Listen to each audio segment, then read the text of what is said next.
Hello student, physics bye Kapil sir YouTube channel में आप लोगों का स्वागत है। स्टूडेंट, ये हमारी 10th क्लास यूपी बोर्ड की सीरीज चली हुई है। इसमें हमारा आज का टॉपिक है लेंस एंड मिरर।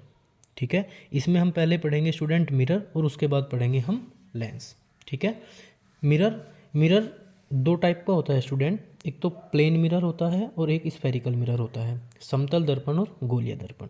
ठीक है, इसमें हम पहले पढ़ेंगे प्लेन मिरर, समतल दर्पण। ठीक है, सभी स्टूडेंट अपनी कॉपी और पेंसिल अपने साथ लेके बैठें, क्योंकि मैं इनकी डेफिनेशन आपको बोल के लिखवाऊंगा। मैं डेफिनेशन बोल दूंगा और आप लोग लिखेंगे। ठीक है, समतल दर्पण क्या होता है? समतल दर्पण कांच की एक समान मोटाई है ना। समतल दर्पण होता है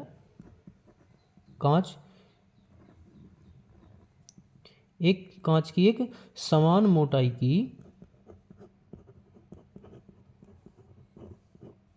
कोई चिकनी पट्टी होती है। ठीक है, समान मोटाई की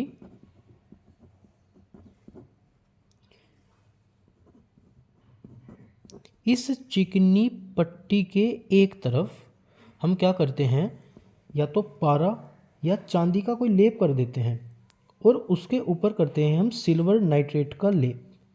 ठीक है, इस चिकनी पट्टी के एक तरफ हम पारा या चांदी का लेप करते हैं और इस लेप के ऊपर हम काहे का लेप कर देते हैं बेटा, मतलब स्टूडेंट दोबारा, सिल्वर नाइट्रेट का लेप। ठीक, तो जो समतल दर्पण होता है वो सिल्वर नाइट्रेट के कांच की समान मोटाई की पट्टी पर सिल्वर नाइट्रेट का लेप कर बनाया जाता है। इस लेप का कारण, इस लेप से होता क्या है कि जो भी प्रकाश की किरण इसके ऊपर आके पड़ती हैं वह उसे इस समान जो कांच की पट्टी है उसके आर पार जाने से रोकता है और परावर्तित कर देता है। ठीक है, इससे होता क्या है, हमें अपनी इमेज दिखाई देने लगती है। ठीक है, जो हम घर में दर्पण यूज़ करते हैं ना, घर वाला दर्पण जो हम चेहरा देखने के लिए यूज़ करते हैं, वो इसी का बना होता है। कांच की एक समान मोटाई की चिकनी पट्टी होती है, उसके चिकनी मिट्टी के पीछे हम क्या करते हैं, पारे या चांदी का कोई लेप लगा देते हैं और उसके ऊपर कर देते हैं हम सिल्वर नाइट्रेट का लेप। यह लेप क्या करता है, जो भी किरण इस समान चिकनी मोटाई की पट्टी पर पड़ेगी, कांच की पट्टी पर, वह उसे आर पार जाने से रोक देगा। कौन? ये सिल्वर नाइट्रेट का लेप, जिससे हमारी वास्तविक जो इमेज है वो दिखाई देने लगती है। ठीक है, तो इसकी डेफिनेशन आप लोग लिखोगे, मैं बोल देता हूँ, आप लोग लिखोगे। समतल दर्पण कांच की समान मोटाई की चिकनी पट्टी के एक तरफ किसी चमकीली धातु जैसे पारा या चांदी का लेप करके तथा उसके ऊपर सिल्वर नाइट्रेट का लेप करके बनाया जाता है। ठीक है, जो कि प्रकाश की किरण को उस पार जाने से रोकता है और परावर्तित कर देता है। ठीक है, परावर्तित कर देता है, उससे ही हमें हमारी वर्चुअल इमेज नज़र आती है। ठीक है, प्रतिबिंब। अब बेटा प्रतिबिंब क्या होता है, जिसे हम बोलते हैं इमेज, प्रतिबिंब।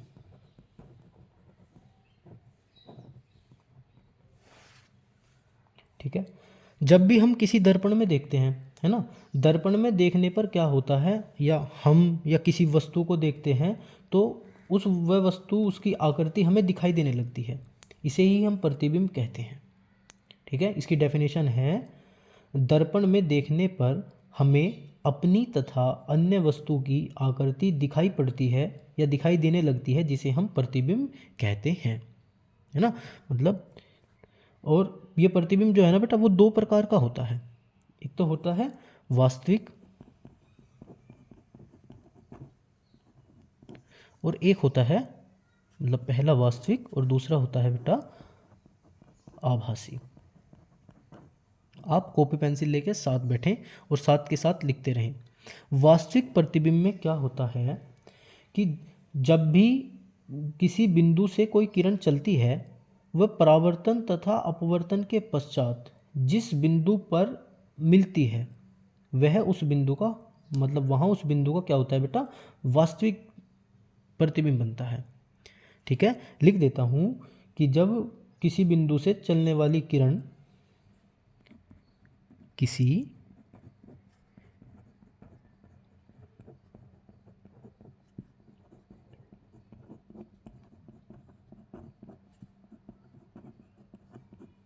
चलने वाली किरण परावर्तन अथवा अपवर्तन के पश्चात परावर्तन अथवा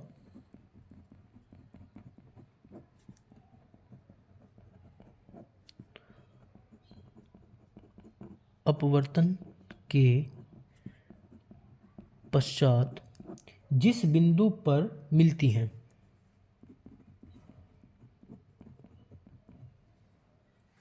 परावर्तन तथा अपवर्तन के पश्चात जिस बिंदु पर मिलती हैं वह उस बिंदु का क्या होता है बेटा, वास्तविक प्रतिबिंब होता है। ठीक है, जिस बिंदु पर मिलती हैं वह उस बिंदु का क्या होगा, वास्तविक प्रतिबिंब। वास्तविक प्रतिबिंब। ठीक है, अब हम बात करते हैं आभासी प्रतिबिंब की स्टूडेंट। आभासी प्रतिबिंब क्या होता है? आभासी प्रतिबिंब होता है कि इस वाली स्थिति में तो क्या होता है, किसी बिंदु से चलने वाली प्रकाश किरण परावर्तन तथा अपवर्तन के पश्चात जिस बिंदु पर मिलती हैं वो तो होता है आपका वास्तविक प्रतिबिंब। और इस आभासी में क्या होता है, परावर्तन तथा अपवर्तन, मतलब पूरी डेफिनेशन है कि जब प्रकाश की किरण किसी बिंदु से चलती हैं और परावर्तन तथा अपवर्तन के पश्चात जिस बिंदु पर फैलती या आती हुई प्रतीत होती हैं, ठीक है, उसे क्या कहते हैं, आभासी प्रतिबिंब, है ना। इसमें क्या होगा, इसमें तो स्टूडेंट प्रकाश की किरण बिंदु पर मिलती हुई प्रतीत होंगी, लेकिन इसमें जो प्रकाश की किरण है वो आती हुई या फैलती हुई, ठीक है, आती हुई या फैलती हुई प्रतीत होती हैं, प्रतीत होती है। तो ऐसे प्रतिबिंब को हम क्या कहते हैं, आभासी प्रतिबिंब। ठीक है, और जो वास्तविक प्रतिबिंब होते हैं स्टूडेंट को हम किसी भी पर्दे पर प्राप्त करते हैं, लेकिन आभासी प्रतिबिंब को हम किसी पर्दे पर प्राप्त नहीं कर सकते। ठीक है, वास्तविक प्रतिबिंब, ये एक स्टार पॉइंट बना के लिख लेते हैं हम, वास्तविक प्रतिबिंब सदैव उल्टे बनते हैं, जबकि आभासी प्रतिबिंब कैसे बनते हैं, सदैव सीधे, है ना। वास्तविक प्रतिबिंब सदैव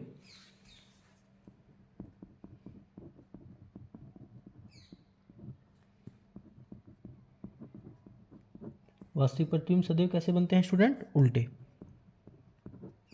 और जो आभासी होते हैं, आभासी प्रतिबिंब सदैव कैसे बनते हैं, ये तो बनते हैं उल्टे और ये बनते हैं सीधे। ठीक है स्टूडेंट, ये तो था हमारा समतल दर्पण। अब इसके बाद पढ़ेंगे हम क्या, गोलीय दर्पण।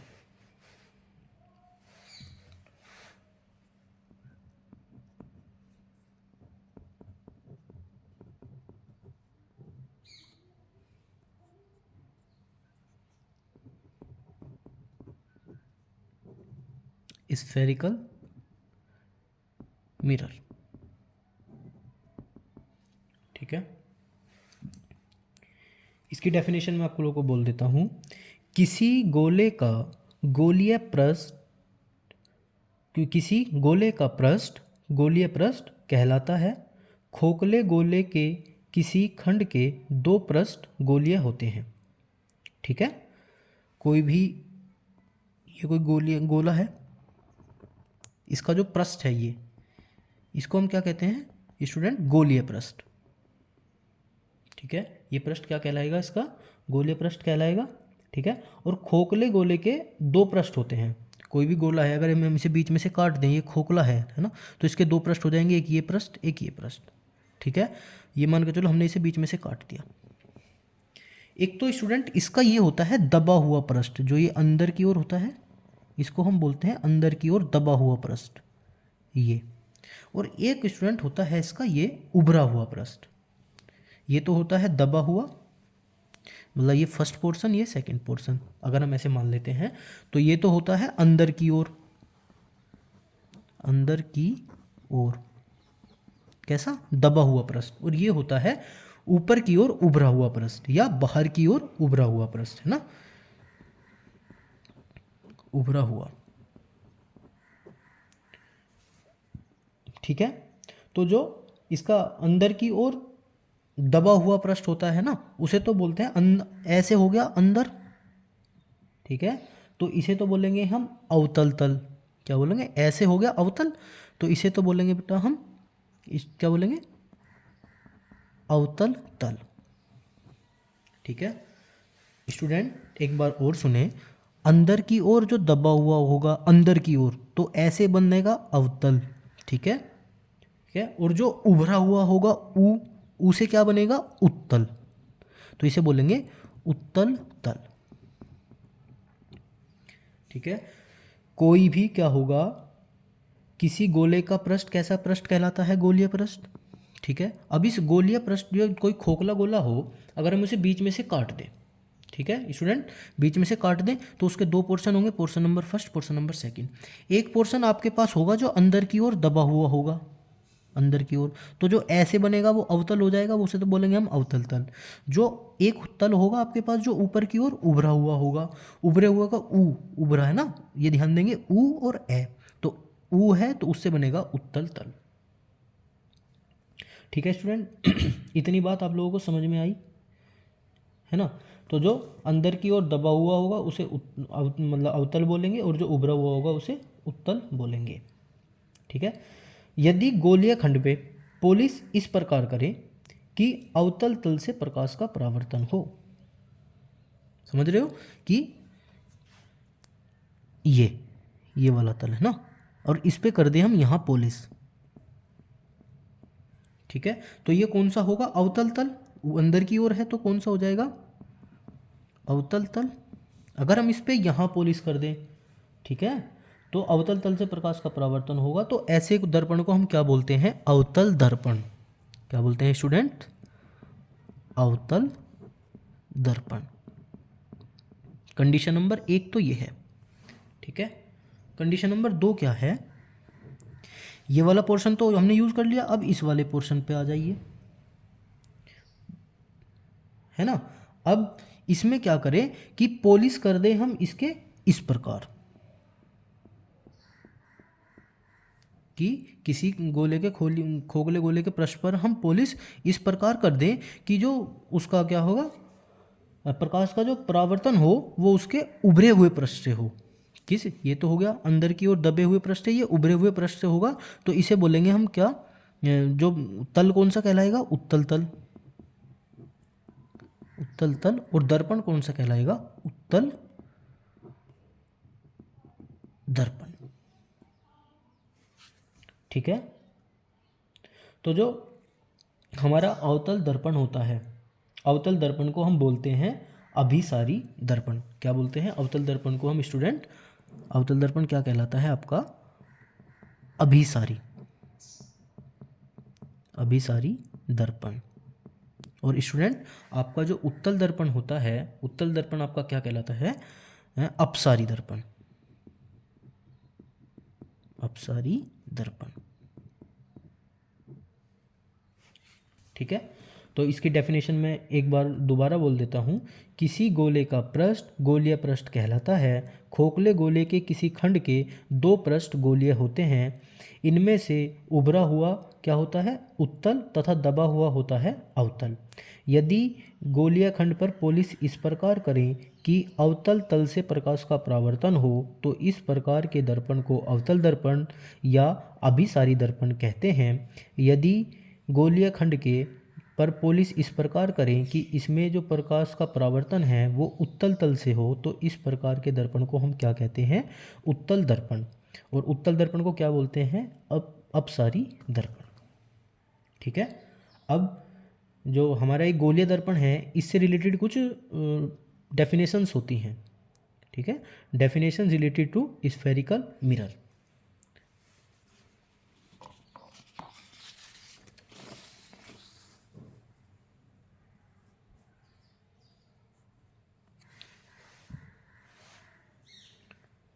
गोलीय दर्पण से संबंधित परिभाषाएं।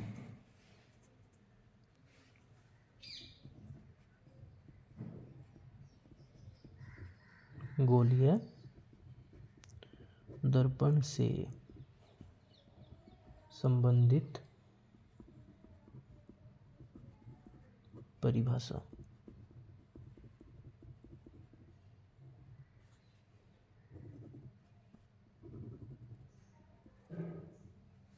ठीक है।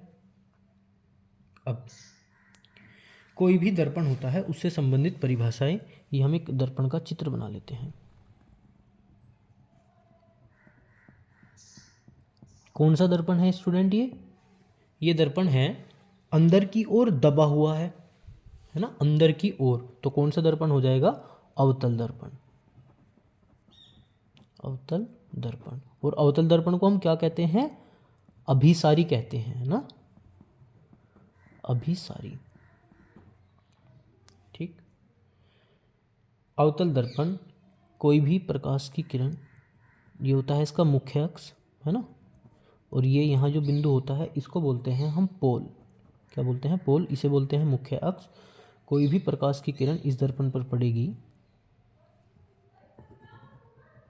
तो वे इससे परावर्तित होकर जिस भी बिंदु से आएंगी वो कहलाता है आपका फोकस। क्या कहलाता है? फोकस। ठीक है। और ये कहलाता है इसका वक्रता केंद्र सी, है ना। और यहाँ अनंत से कोई भी प्रकाश की किरण आती है। ठीक है। ये इसका पोल, ये इसका वक्रता केंद्र, ये इसका फोकस। तो इससे रिलेटेड ही डेफिनेशंस होती हैं। डेफिनेशन नंबर फर्स्ट है इसकी, दर्पण का ध्रुव, है ना। डेफिनेशन नंबर फर्स्ट है इसका, pole of mirror. Pole of the mirror, दर्पण का ध्रुव। दर्पण का ध्रुव क्या होता है? डेफिनेशन आप लोग कॉपी पेंसिल लेके बैठे हैं, मैं बोलता रहूँगा, आप लिखोगे। गोलीय दर्पण के परावर्तक तल के मध्य बिंदु को दर्पण का ध्रुव कहते हैं। तो गोलीय दर्पण ये है, इसका परावर्तक तल ये, इस परावर्तक तल के मध्य बिंदु को। ठीक है।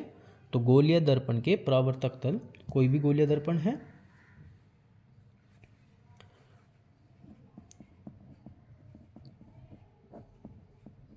गोलीय दर्पण है, इस गोलीय दर्पण का जो परावर्तक तल होगा, परावर्तक तल का जो मध्य बिंदु होगा, मध्य बिंदु को क्या कह देंगे? Pole of the mirror. ठीक है।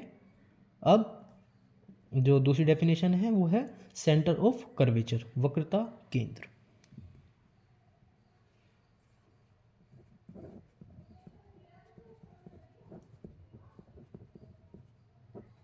सेंटर ऑफ कर्वेचर, इसकी डेफिनेशन, गोलीय दर्पण जिस खोखले गोले का भाग होता है उसके केंद्र को दर्पण का वक्रता केंद्र कहते हैं। ठीक है। डेफिनेशन लिख देते हैं। गोलीय दर्पण जिस खोखले गोले का भाग होता है, गोलीय दर्पण जिस खोखले गोले का भाग होता है उसके केंद्र को, उसके केंद्र को दर्पण का वक्रता केंद्र कहते हैं।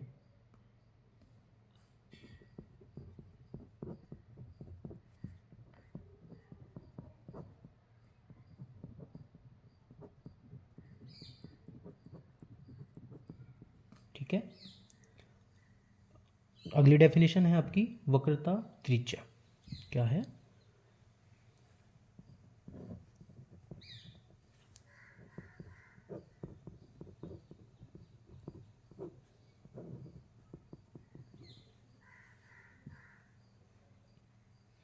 इसमें है गोलीय दर्पण जिस खोखले गोले का भाग होता है उसकी त्रिज्या को गोलीय दर्पण की वक्रता त्रिज्या कहते हैं। ठीक है। गोलीय दर्पण जिस खोखले गोले का भाग होता है उसकी त्रिज्या को दर्पण की वक्रता त्रिज्या कहते हैं। ठीक है, और इसकी वक्रता त्रिज्या क्या होती है? R is equal to C P. R is equal to C P मतलब यदि दर्पण पर स्थित किसी बिंदु और वक्रता केंद्र के बीच की दूरी बराबर हो, ठीक है, तो वक्रता त्रिज्या कैसी होती है? R is equal to C P. ठीक, और आगे होता है इसका मुख्य अक्ष। क्या होता है आपका मुख्य अक्ष?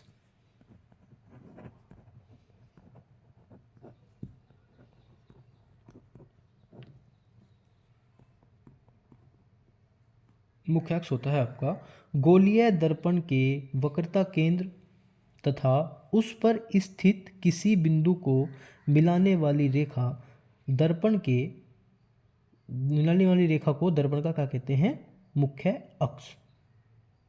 ठीक है, तो इसकी डेफिनेशन लिख देता हूं। गोलीय दर्पण के वक्रता केंद्र तथा गोलीय दर्पण के वक्रता केंद्र तथा उस पर स्थित किसी बिंदु को उस पर स्थित किसी बिंदु को मिलाने वाली रेखा को दर्पण का मिलाने वाली रेखा को दर्पण का क्या कहते हैं? अक्ष का अक्ष कहते हैं परंतु दर्पण के ध्रुव और वक्रता दर्पण के ध्रुव और वक्रता केंद्र को मिलाने वाली रेखा वक्रता केंद्र को मिलाने वाली रेखा दर्पण का मुख्य अक्ष कहलाती है। दर्पण का मुख्य अक्ष कहलाती है। ठीक है, या है ना। एक अगर आपको इसकी डेफिनेशन एक ही लाइन में लिखनी है तो आप क्या लिखोगे? दर्पण के ध्रुव में जाने वाला अक्ष मुख्य अक्ष कहलाता है। क्या लिखोगे? एक ही लाइन में। अगर आपको पूरा लिखना है तो आप ये लिखोगे, लेकिन अगर आपको एक ही लाइन में इसकी डेफिनेशन देनी है तो आप क्या लिखोगे? दर्पण के ध्रुव में जाने वाला अक्ष मुख्य अक्ष कहलाता है।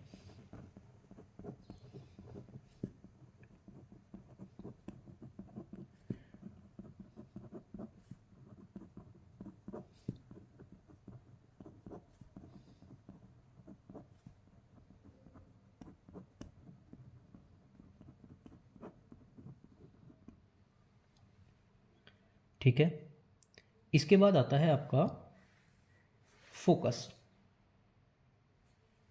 इसके बाद आता है 5वें नंबर पर आपका आता है फोकस।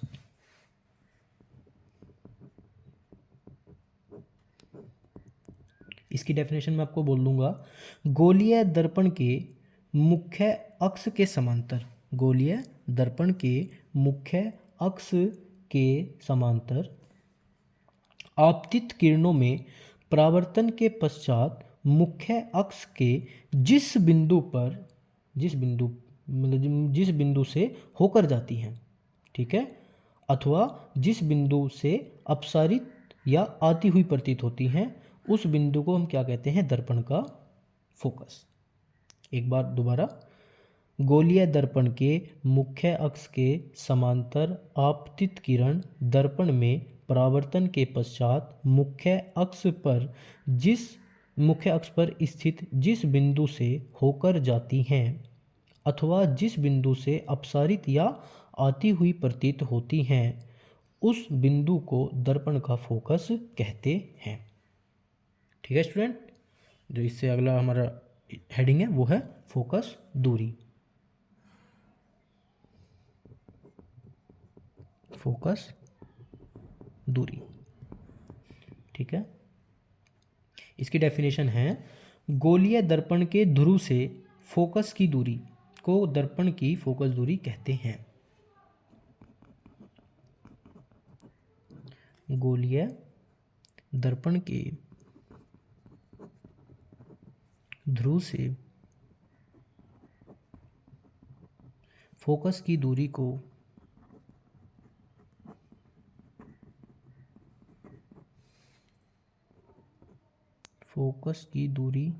को दर्पण की फोकस दूरी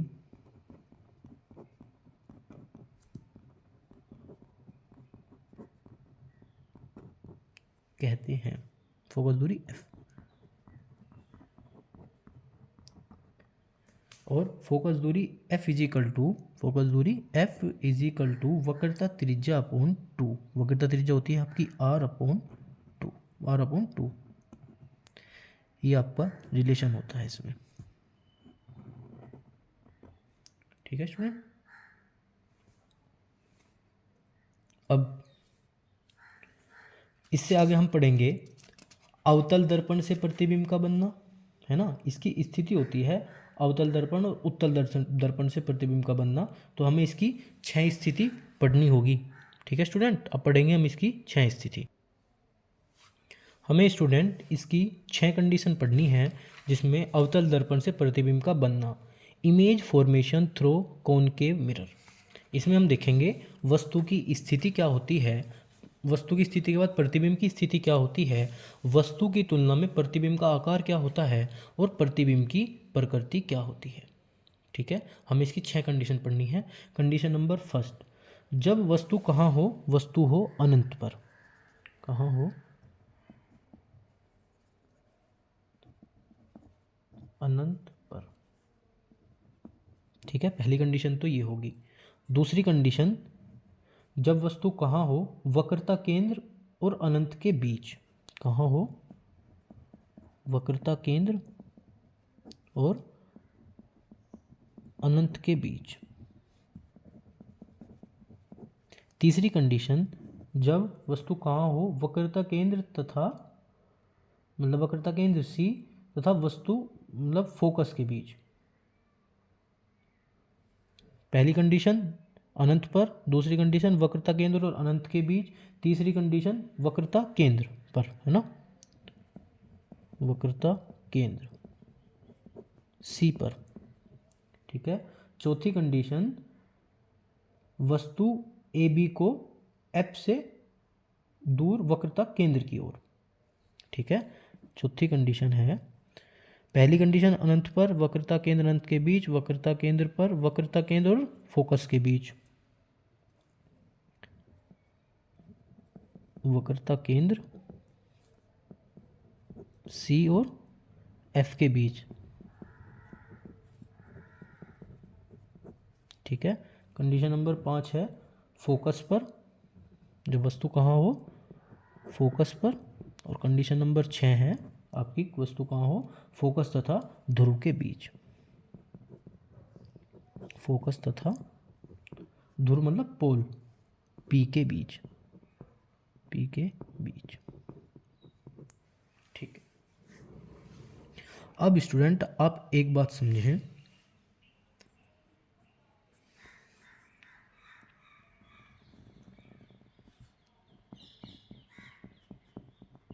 कौन सा दर्पण है, अवतल दर्पण।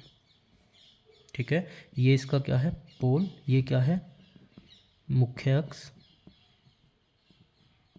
ठीक है, ये इसके समांतर किरण चली, प्रवर्तन के पश्चात जिस बिंदु पर आएंगी वो कहलाता है आपका फोकस।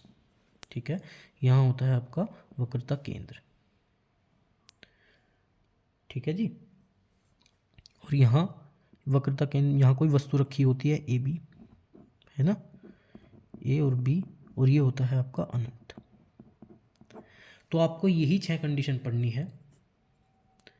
कंडीशन नंबर फर्स्ट, जब वस्तु कहाँ हो, अनंत पर हो। वस्तु, ये वाली वस्तु जो कहाँ हो रखी हो बेटा, अनंत पर। वस्तु ये भी रखी हो कहाँ, अनंत पर। ये है आपकी वस्तु।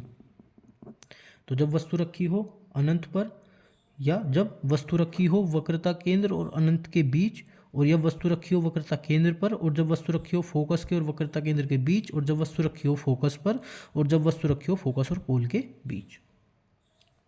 कंडीशन नंबर फर्स्ट आपकी क्या कहलाएगी, वस्तु अनंत पर, ठीक है, वस्तु अनंत और वक्रता केंद्र के बीच 2, वस्तु कंडीशन नंबर 3 होगी वक्रता केंद्र पर, 4 होगी एफ और सी के बीच, 5 होगी फोकस पर, और 6 होगी पोल और फोकस के बीच।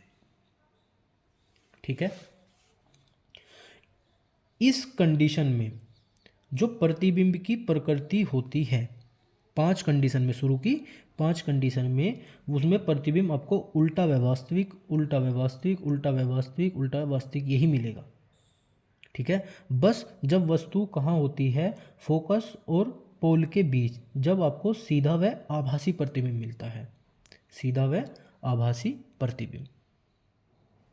ठीक है।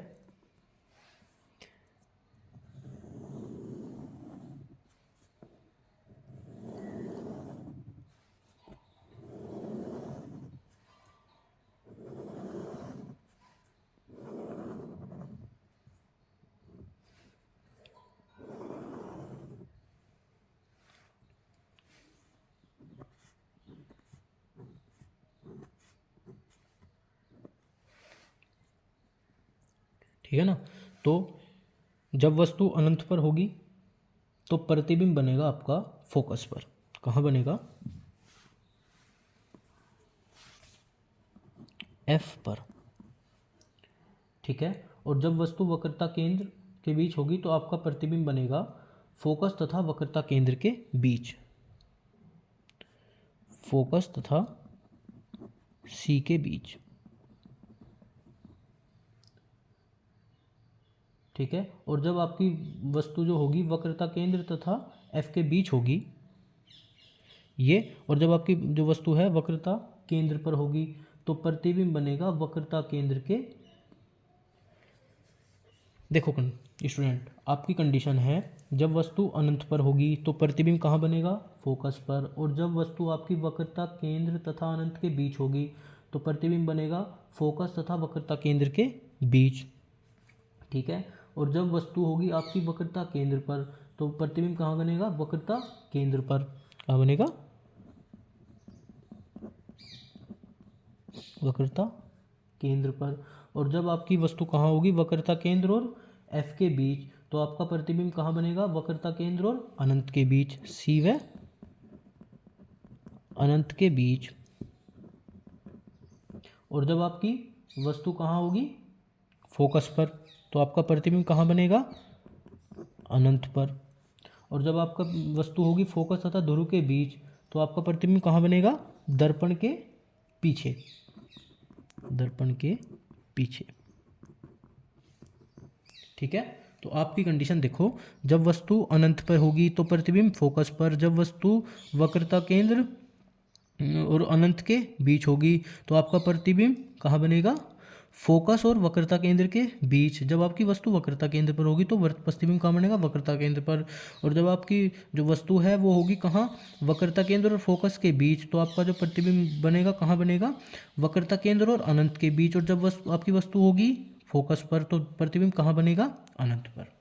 ठीक है।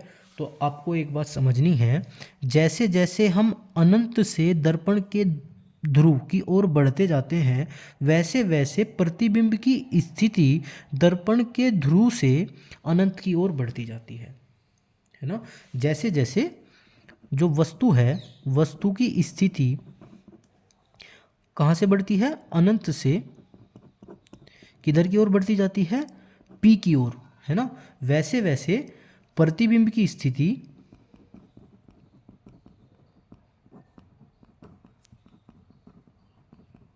कैसे बढ़ती है, मतलब पी से किधर की ओर बढ़ती जाती है? अनंत की ओर।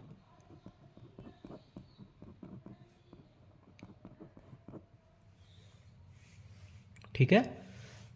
और अब ये तो देखते हैं वस्तु की तुलना में कैसा प्रतिबिंब बनेगा और प्रतिबिंब की जो स्थिति है वह कैसी होगी।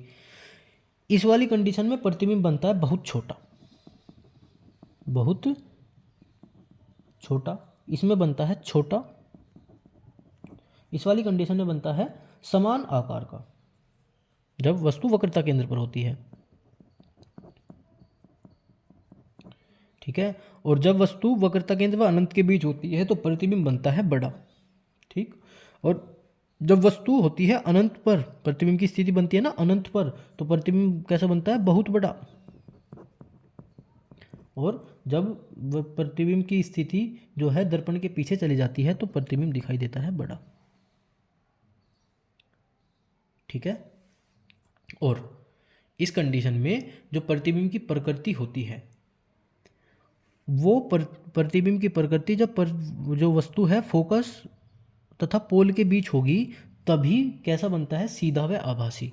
तभी बनता है सीधा व आभासी,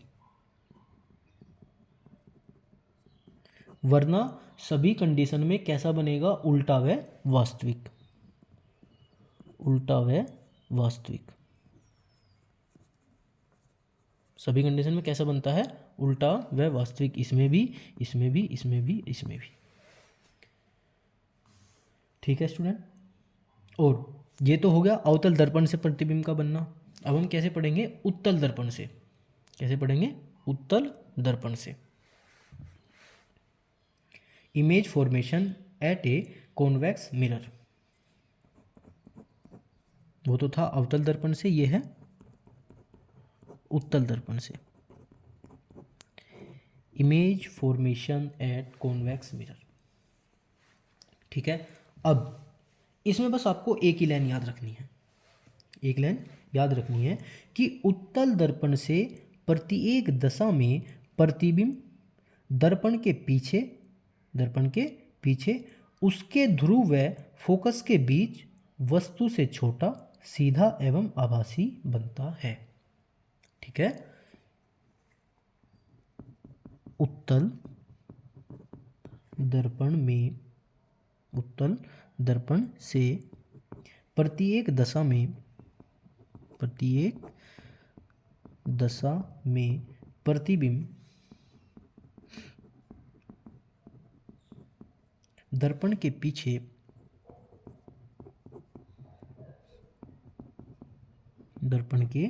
पीछे उसके ध्रुव व फोकस के बीच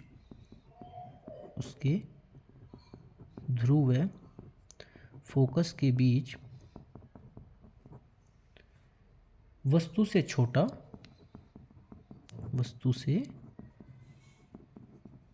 छोटा, सीधा एवं आभासी बनता है। सीधा एवं आभासी बनता है। तो जो उत्तल दर्पण है, उत्तल दर्पण हमें कैसा प्रतिबिंब देता है? हमेशा सीधा व आभासी। और वह देता कब है? कि उत्तल दर्पण से प्रत्येक दिशा में प्रतिबिंब कब हो? दर्पण के पीछे उसके ध्रुव व फोकस के बीच, है ना। तो यहाँ भी आपने देखा होगा जब फोकस और ध्रुव के बीच कंडीशन नंबर 6 में हम बात कर रहे थे, प्रतिबिंब कहाँ बन रहा था? दर्पण के पीछे बन रहा था। कैसा बन रहा था? बड़ा बन रहा था, सीधा व आभासी बन रहा था। ठीक है। तो ये है उत्तल दर्पण के लिए। ठीक है। इसका जो अब जो हमारा दर्पण होता है, गोलीय दर्पण में जब हम बात करते हैं फोकस दूरी निकालने के लिए, तो गोलीय दर्पण का सूत्र होता है 1/f = 1/u + 1/v।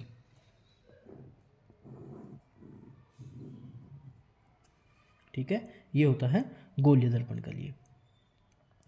अब हम पढ़ेंगे अवतल दर्पण के उपयोग और उत्तल दर्पण के उपयोग। तो स्टूडेंट हमारा ये सूत्र है 1/f = 1/u + 1/v। तो u इसमें क्या होता है? दर्पण से वस्तु की दूरी, दर्पण से वस्तु की दूरी, और v क्या होता है, दर्पण से प्रतिबिंब की दूरी, दर्पण से प्रतिबिंब की दूरी, और f क्या होता है हमारा, दर्पण की फोकस दूरी।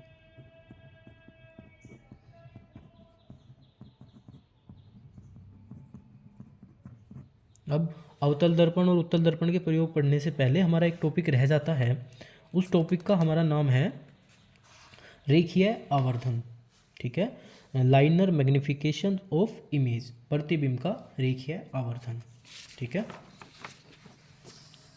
तो स्टूडेंट ये है, प्रतिबिंब का रेखीय आवर्धन होता है m। m is equal to प्रतिबिंब की लंबाई बटे वस्तु की लंबाई, या इसे हम बोलते हैं प्रतिबिंब की दूरी या बटे वस्तु की दूरी। इसकी डेफिनेशन है वस्तु के प्रतिबिंब की लंबाई तथा उस वस्तु की लंबाई के अनुपात को, प्रतिबिंब की लंबाई तथा उस वस्तु के लंबाई के अनुपात को प्रतिबिंब का रेखीय आवर्धन कहते हैं। इसे m से प्रदर्शित करते हैं। ठीक है, तो इसका ये सूत्र हो जाएगा m इज इक्वल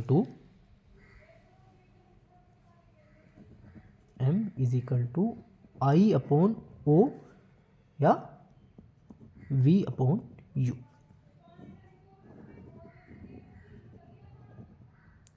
तो ये आपका रेखीय आवर्धन का सूत्र होगा।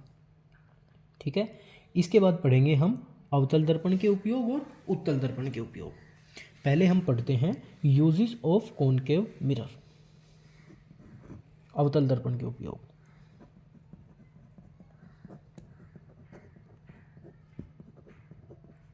अवतल दर्पण के उपयोग।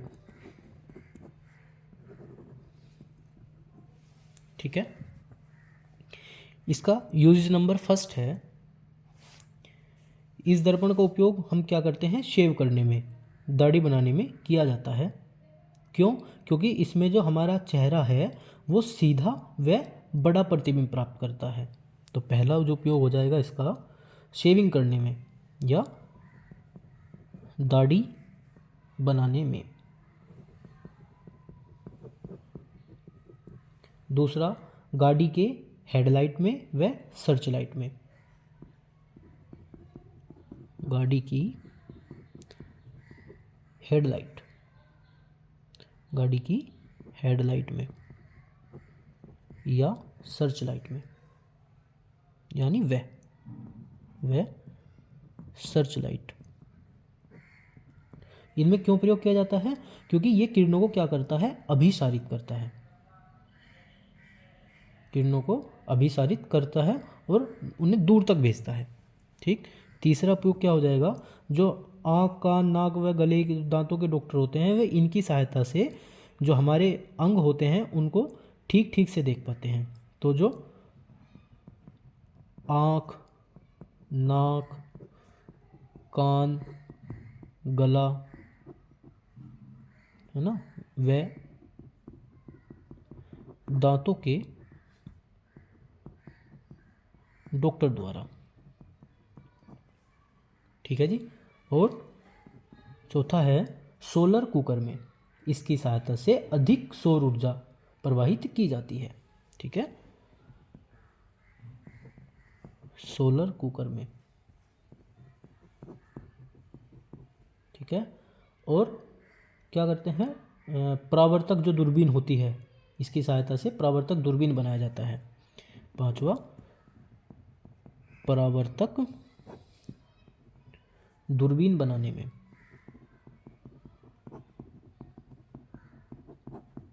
परावर्तक दूरबीन बनाने में।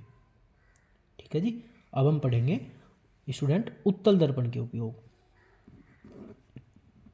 Uses of convex mirror.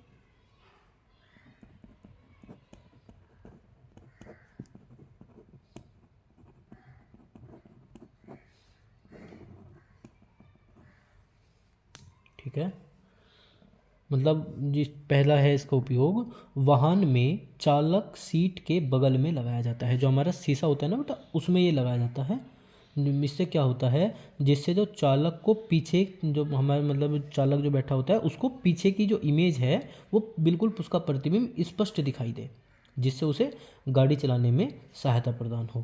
पहला, वाहनों में चालक सीट के बराबर में लगाया जाता है। वाहनों में चालक सीट के बराबर में लगाया जाता है। दूसरा, गाड़ियों व सड़कों पर लगे परावर्तक लैंपों में उत्तल दर्पण का उपयोग किया जाता है। गाड़ियों या जो हमारे स्ट्रीट लैंप लगे होते हैं ना, सड़कों पर लगे, सड़कों पर लगे परावर्तक लैंपों में, परावर्तक लैंपों में किसका, अवतल दर्पण का उपयोग होता है। इनसे क्या होता है, जो प्रकाश है वो अपसारित करने का, प्रकाश में इनमें क्या होता है, अपसारित करने का गुण होता है, फैलाने का गुण होता है, जिससे वह अधिक क्षेत्र में फैल जाता है और हमें वस्तु जो है स्पष्ट दिखाई देने लगती है। ठीक है, तो हमारा मिरर, जो जैसे हमारा टॉपिक था लेंस और मिरर, तो हमारे मिरर का टॉपिक जो है वो कंप्लीट होता है। अब हम कौन सा टॉपिक पढ़ेंगे, लेंस। क्या पढ़ेंगे हम, अब हम लेंस का टॉपिक पढ़ेंगे।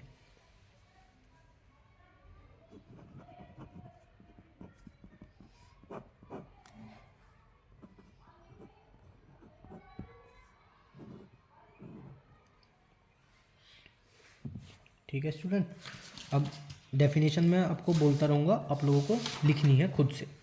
ठीक है, एक या अधिक गोलीय पृष्ठ, एक या अधिक गोलीय पृष्ठ युक्त किसी पारदर्शी माध्यम को लेंस कहते हैं।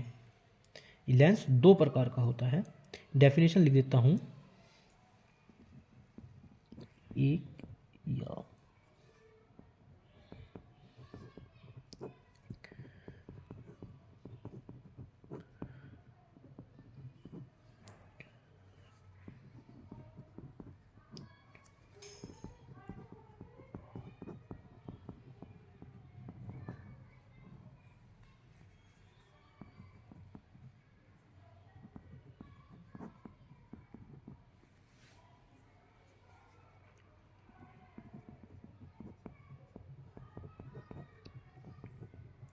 यह कितने प्रकार का होता है, दो प्रकार का। पहला होता है आपका उत्तल लेंस और दूसरा होता है अवतल लेंस। पहला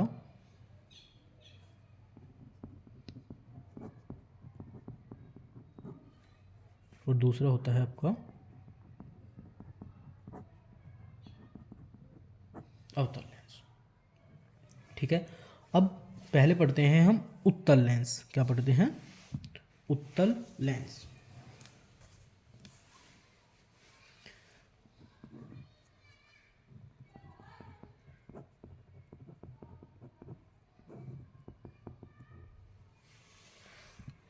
वे लेंस जो बीच में मोटे तथा किनारों पर पतले होते हैं उत्तल लेंस कहलाते हैं। उत्तल लेंस क्या होता है, बीच में मोटे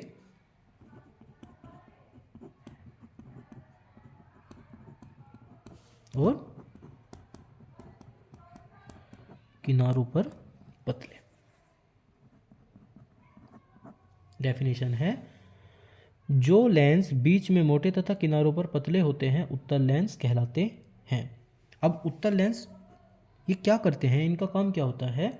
उत्तल लेंस आपतित समांतर किरणों को एक बिंदु पर इकट्ठा कर देते हैं। ठीक है, इसीलिए हम इसे अभिसारी लेंस कहते हैं। तो जो उत्तल लेंस होता है ये अपने ऊपर पड़ने वाली सभी किरणों को, सभी समांतर किरणों को,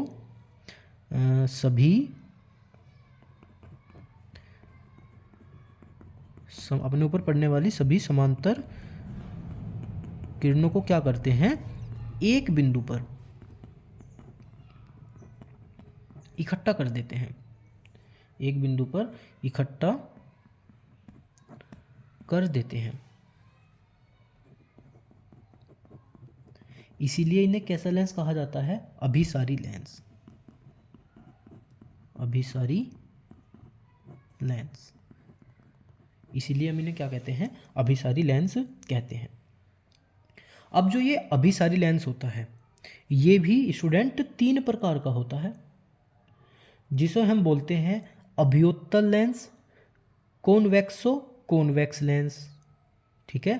दूसरा होता है समतलोत्तल लेंस, प्लेन कॉन्वेक्सो लेंस, और तीसरा होता है अवतलोत्तल लेंस, जिन्हें हम बोलते हैं कॉनकेव कॉन्वेक्स लेंस, ठीक है। आप लोगों को इनके बारे में इतना पढ़ने की ज़रूरत नहीं है, ऐसे ही बोल के बता देता हूँ मैं।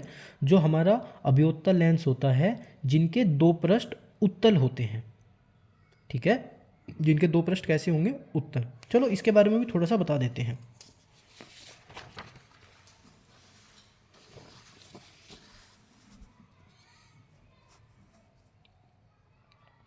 जो हमारा होता है अभिसारी लेंस, है ना, अभिसारी लेंस कितने प्रकार का होता है, 3 प्रकार का।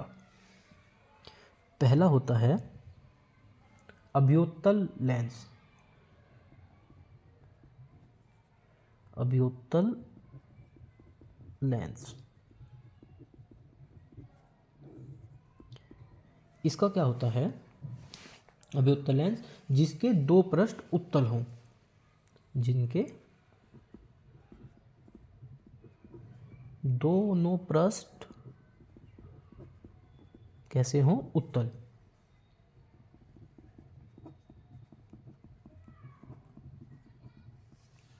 इसका डायग्राम है, जिसके दोनों पृष्ठ कैसे होते हैं, उत्तल।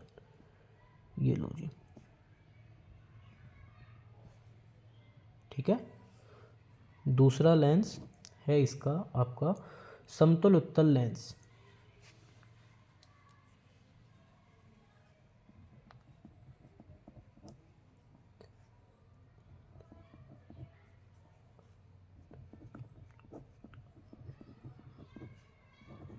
इसमें क्या होता है आपका, लेंस का एक पृष्ठ समतल, कैसा होता है, लेंस का एक पृष्ठ समतल व दूसरा पृष्ठ उत्तल। तो इसका क्या होता है, एक पृष्ठ समतल और दूसरा पृष्ठ कैसा होता है, इसका दूसरा पृष्ठ होता है आपका उत्तल।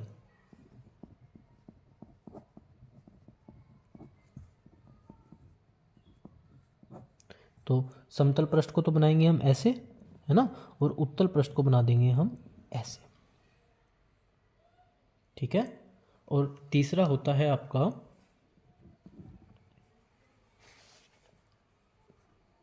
अवतल उत्तल लेंस,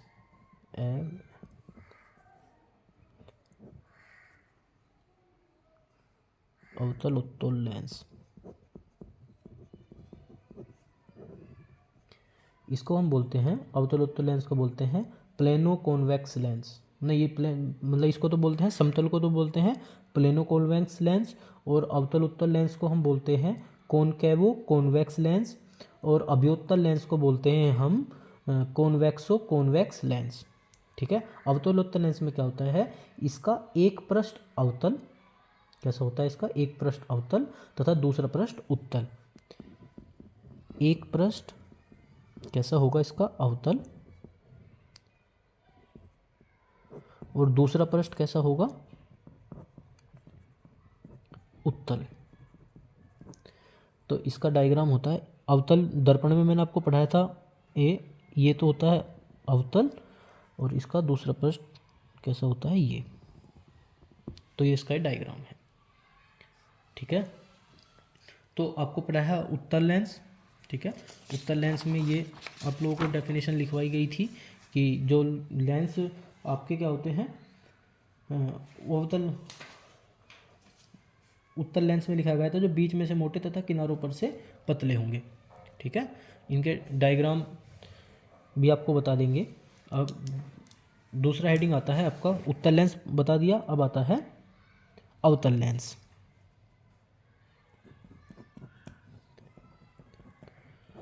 अवतल लेंस, ठीक है।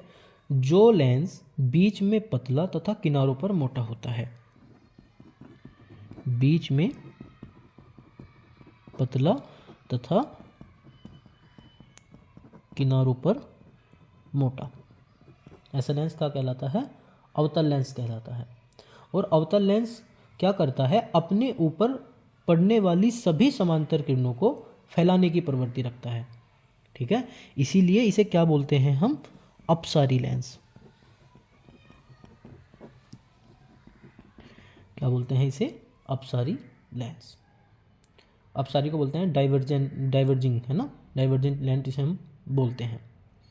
ठीक है, तो जो बीच में से पतला, किनारों पर से मोटा, ये लो जी। किनारों पर से कैसे हो गया मोटा और बीच में से हो गया पतला, तो ये कौन सा लेंस है? अवतल लेंस। ठीक है, और जो किनारों पर से पतला और बीच में से मोटा, ये कौन सा लेंस है? उत्तल लेंस। ठीक है, अब जैसे अभिसारी लेंस के 3 लेंस थे, अभिउत्तक लेंस, समतल लेंस और अवतलोत्तल लेंस। इसी तरह अपसारी जो लेंस है इसके भी, ये भी 3 तरह का होता है। मतलब ये तो था अभियोत्तल, और ये होता है बेटा अभियावतल, समतल अवतल और उत्तल अवतल। ठीक है, ये पहला होता है आपका अभियावतल, उभयावतल, उभयावतल लेंस। दूसरा होता है समतल अवतल लेंस।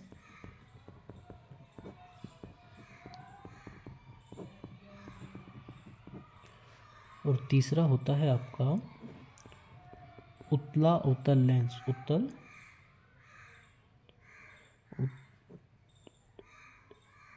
अवतल लेंस, उत्तला अवतल लेंस। ठीक है, इसमें क्या होता है? इस वाले के दोनों पृष्ठ कैसे थे? उत्तल। इसके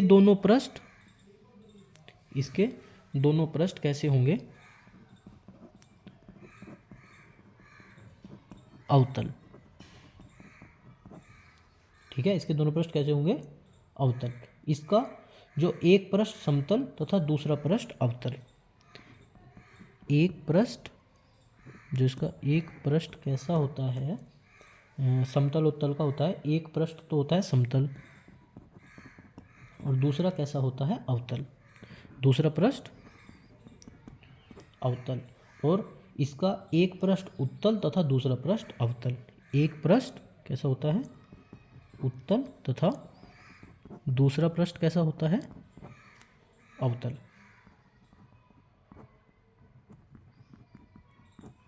ठीक है, अब इनके जैसे हमारे पास उनके डायग्राम थे, ऐसे ही इनके डायग्राम होते हैं। ये डायग्राम पहले बना देता हूँ। पहले का डायग्राम, तो दोनों पृष्ठ अवतल होंगे तो अवतल लेंस की तरह इसका डायग्राम बन जाएगा। ये लो जी। दूसरा, एक पृष्ठ समतल, एक पृष्ठ ये समतल हो गया, है ना, और दूसरा पृष्ठ कैसा है? अवतल। अवतल का डायग्राम ये बन जाएगा जी, लो। ठीक है, और तीसरे का डायग्राम, तीसरे में कैसा है? एक उत्तल, है ना, और दूसरा अवतल। उत्तल का डायग्राम कैसे बनाते हैं हम? ऐसे। ठीक है जी, और दूसरा कैसा है? अवतल। अवतल का बना देंगे ऐसे जी। ठीक है, अब एक बात और, ये जितने भी डायग्राम हम बनाते हैं, ये डायग्राम या जितनी भी हम इनकी डेफिनेशन देते हैं, उत्तल दर्पण, अवतल दर्पण, जितनी भी इनकी डेफिनेशन देते हैं, ये डेफिनेशन बेटा हम तब देते हैं जब लेंस के जो बाहर का मीडियम होता है, जैसे ये बाहर का जो मीडियम हो, ये रेयर, मतलब विरल माध्यम हो, रेयर मीडियम हो। ठीक है, कैसा मीडियम हो? ये विरल माध्यम हो। ये डेफिनेशन तब होती है।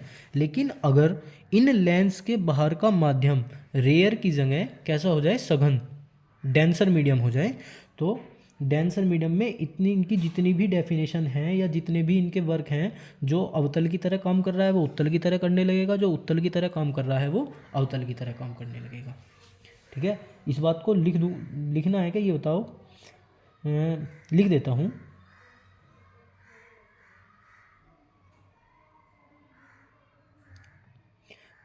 लेंस की जो लेंस के बाहर का माध्यम होता है, लेंस के बाहर का माध्यम लेंस की अपेक्षा विरल है। ठीक है, लेंस के बाहर का माध्यम सघन होगा तो लेंस की प्रकृति भी बदल जाएगी। ठीक है, यदि लेंस के बाहर का माध्यम विरल की जगह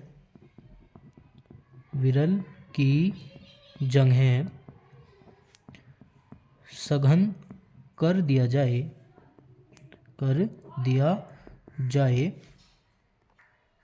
सघन कर दिया जाए तो लेंस की प्रकृति बदल जाएगी। तो लेंस की प्रकृति बदल जाएगी। कहने का मतलब ये है, अर्थात जो उत्तल लेंस है ना और अवतल लेंस, ठीक है, जो उत्तल लेंस है वो तो अवतल लेंस की तरह व्यवहार करने लगेगा और जो अवतल लेंस है वो उत्तल लेंस की तरह व्यवहार करने लगेगा। ठीक है स्टूडेंट, जैसे दर्पण से संबंधित हमने परिभाषाएं पढ़ी थी ना स्टूडेंट, ऐसे ही हमें लेंस से संबंधित परिभाषाएं पढ़नी है। ठीक है, तो पहला पढ़ना है हमें मुख्य अक्ष। इसकी परिभाषाएं मैं लिख देता हूँ। लेंस के दोनों तलों के वक्रता केंद्र से होकर जाने वाली रेखा को, लेंस के दोनों तलों के वक्रता केंद्र से होकर जाने वाली रेखा को लेंस का मुख्य अक्ष कहते हैं। ठीक है स्टूडेंट, इसके बाद हम पढ़ेंगे लेंस का प्रकाशिक केंद्र। दूसरा, प्रकाशिक केंद्र।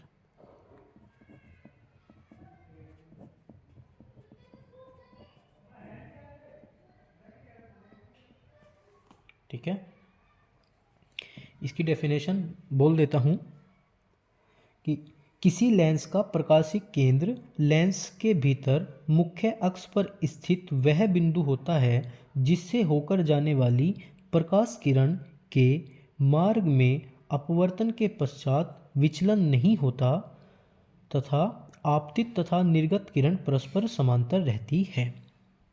ठीक है, प्रकाशिक केंद्र क्या होता है? ये कोई लेंस है,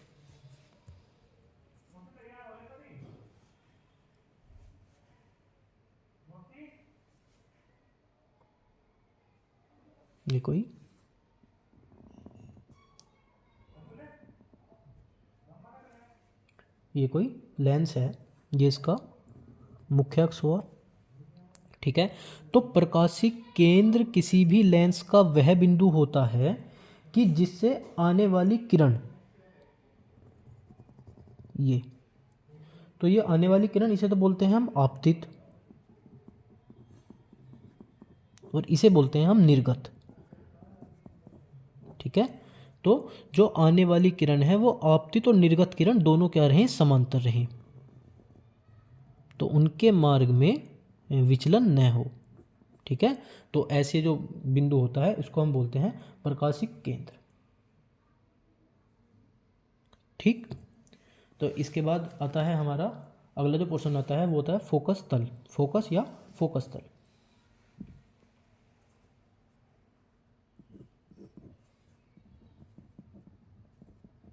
फोकस एवं फोकस तल। ठीक है, की डेफिनेशन कि लेंस के मुख्य अक्ष पर स्थित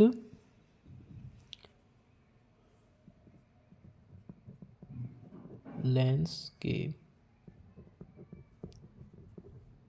मुख्य अक्ष पर स्थित एक निश्चित बिंदु से चलने वाली किरण स्थित एक निश्चित बिंदु से चलने वाली किरण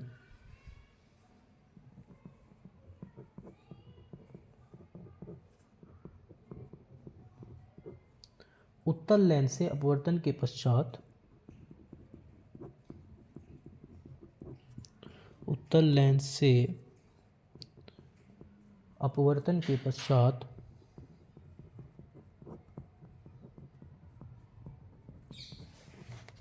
तो लेंस से अपवर्तन के पश्चात निर्गत होकर यदि मुख्य अक्ष के समांतर हो जाती है, पश्चात निर्गत होकर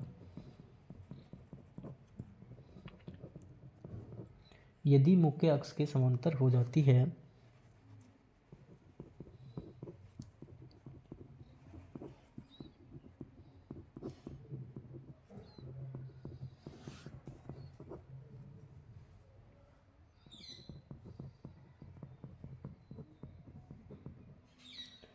तो वह बिंदु उत्तल लेंस का प्रथम फोकस कहलाता है। तो वह बिंदु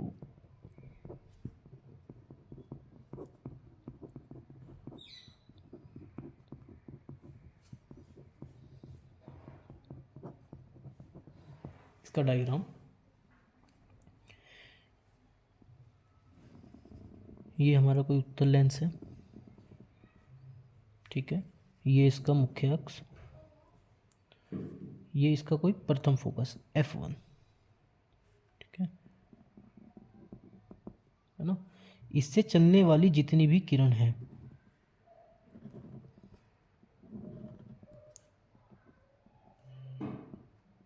वे किरण जब इस लेंस के ऊपर पड़ेंगी, इसे बोलते हैं हम इसका द्वारक L1, इसे L2 और ये C। अगर ये किरण अपवर्तन के पश्चात इसके हो जाए समांतर, मुख्य अक्ष के समांतर, ठीक है, ये वाली, तो इसे कहते हैं हम F1 फोकस, ठीक है। और ये कंडीशन जैसी उत्तल लेंस में होती है ऐसे ही अवतल लेंस में होती है। अवतल लेंस की स्थिति में मुख्य अक्ष के एक निश्चित बिंदु से आपतित होने की स्थिति में किरण अपवर्तन के पश्चात मुख्य अक्ष के समांतर हो जाती है, ठीक है, हो जाती हैं। तो यह फिर क्या कहलाता है, अवतल लेंस का प्रथम फोकस, ठीक है ना। इसके बाद आता है हमारा फोकस तल, आता है हमारा फोकस तल या अवतल लेंस का भी डायग्राम। ये तो बेटा उत्तल लेंस का हो गया, अवतल लेंस का भी चलो हम डायग्राम आप लोगों को बना देते हैं। ये लो, ये तो उत्तल लेंस का हो गया था, ये हो जाएगा आपका अवतल लेंस का, ठीक है। ये यहाँ कोई बिंदु मान लेते हैं हम, इसमें इसे मान लेते हैं F1, ये कोई किरण, इससे कोई प्रकाश की किरण ये चली, ठीक है, ये कोई प्रकाश की किरण चली, ये समांतर है बेटा, है ना। ये थोड़ी सी तिरछी बन गई है लेकिन ये समांतर है। और ये होता क्या है,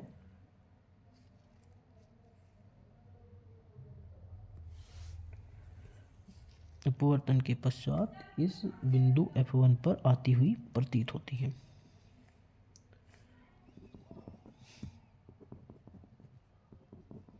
जितनी भी किरण होती हैं और ये ऐसे ऐसे,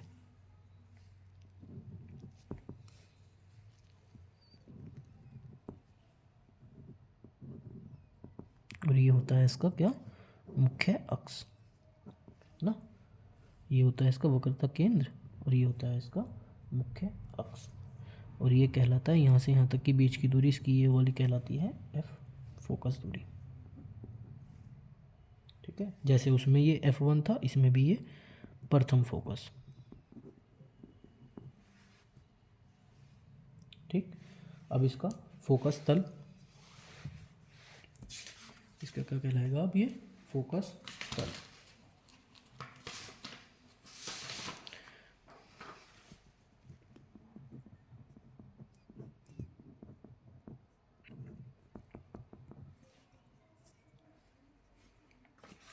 फोकस तल। मुख्य अक्ष के लंबवत फोकस से होकर जाने वाला तल, मुख्य अक्ष के लंबवत फोकस से होकर जाने वाला तल, मुख्य अक्ष के लंबवत फोकस से होकर जाने वाला तल क्या क्या कहलाता है? फोकस तल कहलाता है।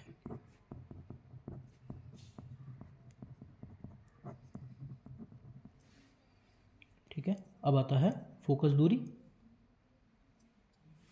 अब आता है फोकस दूरी।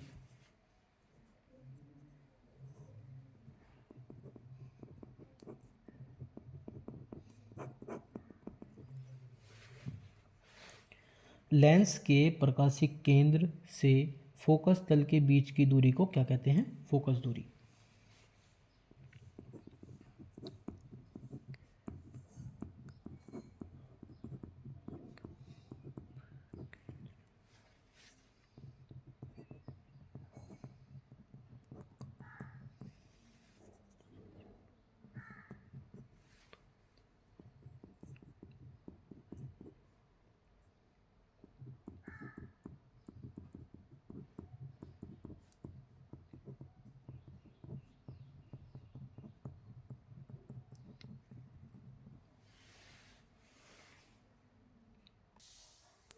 जैसे हमने दर्पण के लिए 6 कंडीशन पढ़ी थी, ऐसे ही हम स्टूडेंट अब लेंस के लिए 6 कंडीशन पढ़ेंगे। इसमें हम ये कंडीशन पढ़ेंगे कि जब वस्तु की स्थिति, प्रतिबिंब की स्थिति, प्रतिबिंब की प्रकृति और प्रकार, ठीक है, जब वस्तु अनंत दूरी पर होगी तो प्रतिबिंब बनेगा लेंस के दूसरी ओर f पर, और कैसा बनेगा? उल्टा व वास्तविक बहुत छोटा। ठीक। दूसरी, जब वस्तु 2f दूरी से दूर होगी तो प्रतिबिंब लेंस के दूसरी ओर f और 2f दूरी के बीच, ठीक है, उल्टा व वास्तविक बनेगा और छोटा बनेगा।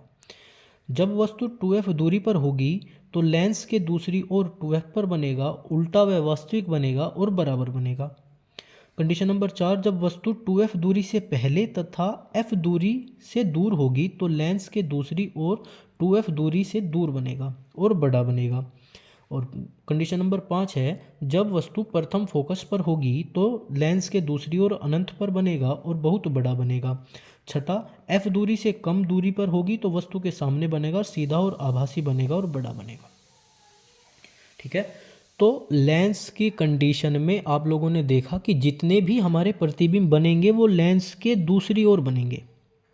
ठीक है, और लेंस के दूसरी ओर बनेंगे अगर वस्तु है 2f दूरी से 2f दूरी से पहले तथा f दूरी से दूर, तो जो हमारा प्रतिबिंब है वो प्रतिबिंब लेंस के दूसरी ओर तो बनेगा, 2f दूरी से दूर बनेगा।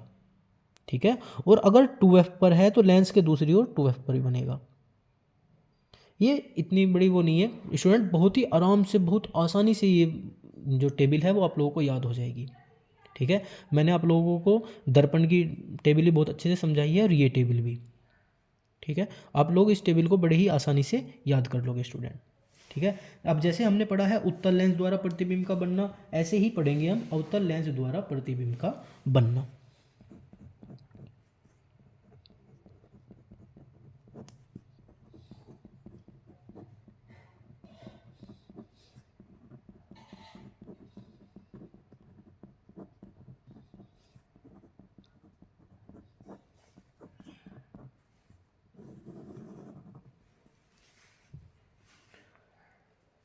अवतल लेंस द्वारा वस्तु की प्रत्येक स्थिति के लिए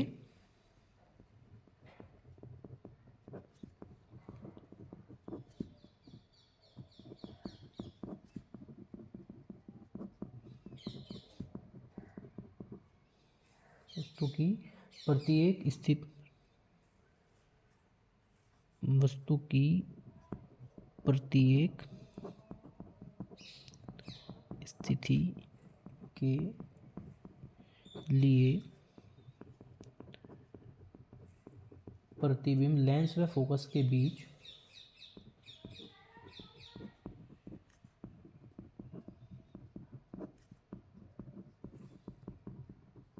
लेंस व फोकस के बीच कैसा बनता है, आभासी सीधा तथा वस्तु से छोटा बनता है, तथा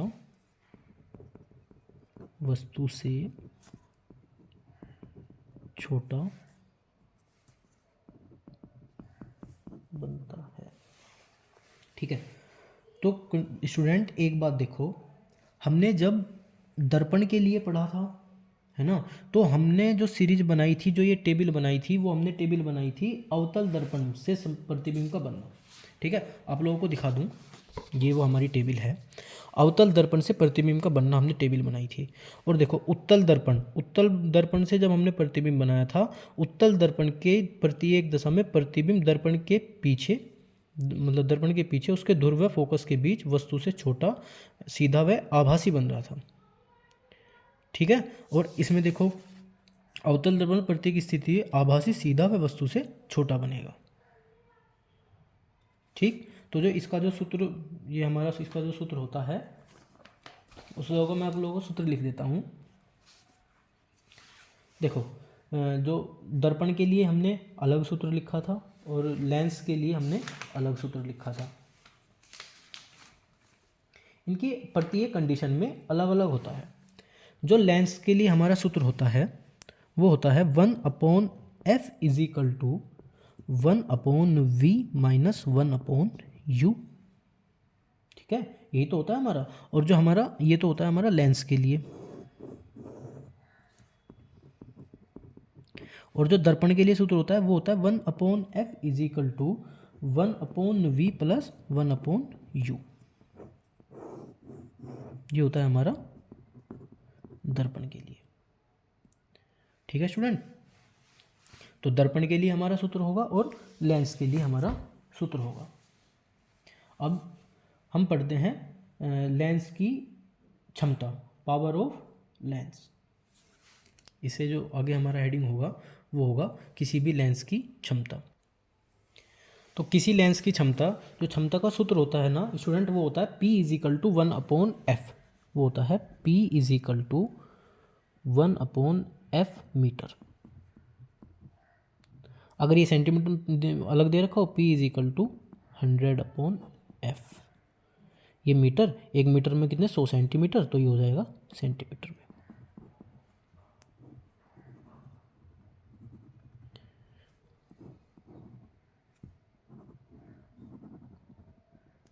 तो किसी लेंस की क्षमता होती क्या है, मतलब कोई लेंस किस प्रकाश की किरणों को कितने मोड़ने की क्षमता रखता है, वह उसकी कहलाती है क्षमता।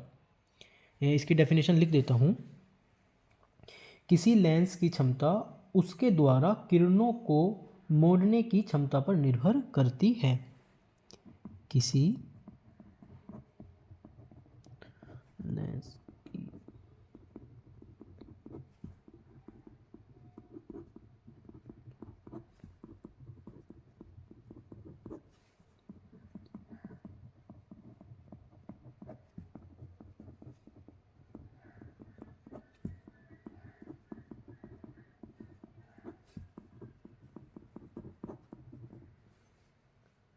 जो लेंस किरणों को जितना अधिक मोड़ने में सक्षम होता है, जो लेंस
ठीक है। तो किसी लेंस की क्षमता क्या होती है, किसी लेंस द्वारा किरणों को मोड़ने पर निर्भर करती है। जो लेंस किरणों को जितने ज़्यादा मोड़ेगा उसकी फोकस दूरी उतनी कम होगी तथा क्षमता उतनी ही ज़्यादा होगी। ठीक है।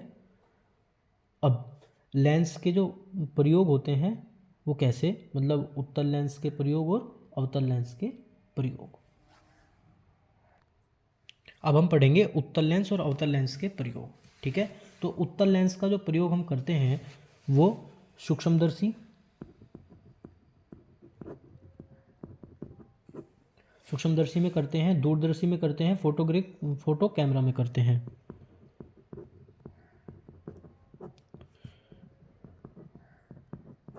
जो फोटो कैमरा हमारा होता है। ठीक है। और फिल्म प्रोजेक्टर में करते हैं हम, फिल्म प्रोजेक्टर। ठीक है। और जो आदि का निर्माण है वो हम किसके द्वारा करते हैं, उत्तल लेंस के द्वारा। अब हम पढ़ते हैं अवतल लेंस।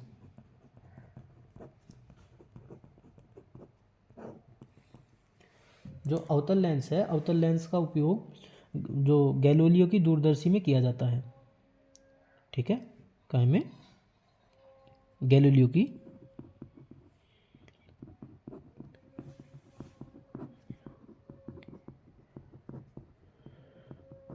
दूरदर्शी में। ठीक। और जो उत्तल लेंस होता है, ठीक है, इन दोनों का जो निवारण है वो दृष्टि दोष के लिए भी किया जाता है। उत्तल लेंस का उपयोग जो किया जाता है वो दूरदृष्टि दोष के लिए, दूरदृष्टि दोष के निवारण के लिए, है ना। ठीक है स्टूडेंट। और जो अवतल लेंस है, अवतल लेंस का उपयोग जो किया जाता है वो निकट दृष्टि दोष के निवारण के लिए।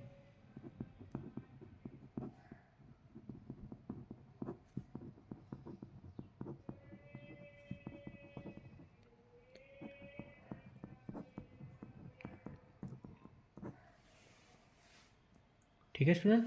तो अवतल लेंस और उत्तल लेंस इन दोनों के हमने पढ़े हैं कि इन दोनों का यूजेस कहाँ किया जाता है। और स्टूडेंट जो हमारी उत्तल लेंस की क्षमता जो है, जो उत्तल लेंस की क्षमता, उत्तल लेंस की क्षमता हमारी कैसी होती है, पॉजिटिव, धनात्मक। और अवतल लेंस की क्षमता कैसी होती है,